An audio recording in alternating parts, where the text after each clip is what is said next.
I chose to run for a few reasons. Firstly, I had a bit of involvement with the Students' Union already and I'd really enjoyed it and I wanted to carry that on, but also there were a few things through that involvement that had kind of annoyed me a little bit that I'd picked up from other students.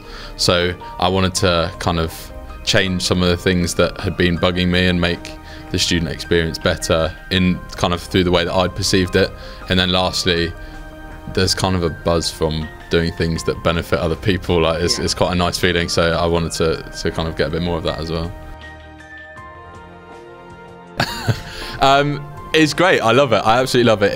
There's a lot of expectation on the role. I wouldn't necessarily say it's more expectation than on any of the other roles because we all represent the same amount of students. So we all kind of students will kind of expect us to do various things for the different remits that we hold.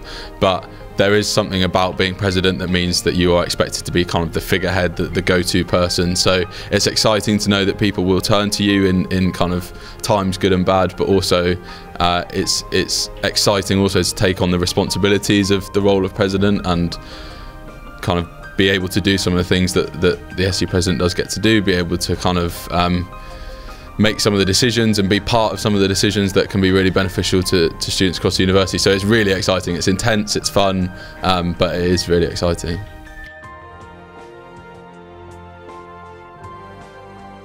In different ways, really. It depends on kind of what the criticism is. Sometimes it's just, sometimes people just like to have something to kind of point their finger at and blame. So it kind of depends. I think we've got better at it over the year. Obviously, when I first arrived, I was just a student. I didn't really know what to do when a kind of media group or a group of students, for that matter, were kind of pointing their finger, kind of being like, "What are you doing?" or kind of taking on criticism. But we take it on board. We have to. The people that kind of students that we represent are the students that feed back to us quite a lot of the time. So it can be hard sometimes. I am just a person, I am just a student, even though I do have this role of president as well. But it's useful to listen to your critics, particularly because they're the people who you can get a lot of the feedback that we need from. So various different ways, but it's a challenge.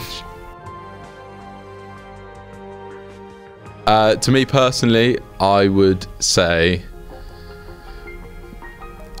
to me it's an opportunity, but I have a very different understanding of the Students' Union to what a lot of people do because I've been kind of part of leading it for quite a while now. So to me it's an opportunity for people to do whatever they want and make of their university experience what they want, kind of what they want that to be. There are a huge amount of opportunities within the union and kind of beyond that people can do while they're at university. So to me it's about opportunity, and I said this in my kind of welcome address this year. It's about kind of making what you want to make of your university experience and kind of taking the bull by the horns and going and doing what you want. I'm really impressed so far. I think across all the roles there's a really strong field of particular manifestos. One thing we did really push quite hard this year is making sure that people would go out and speak to students in building their manifesto, because if you do that then you know that your manifesto is based on the truths of the issues that students are currently experiencing. So I think we've got a big kind of diverse, broad spectrum of candidates, and the manifestos, the ones that I've read so far, are looking really strong as well. So I'm looking forward to seeing how kind of campaigning goes this week and next.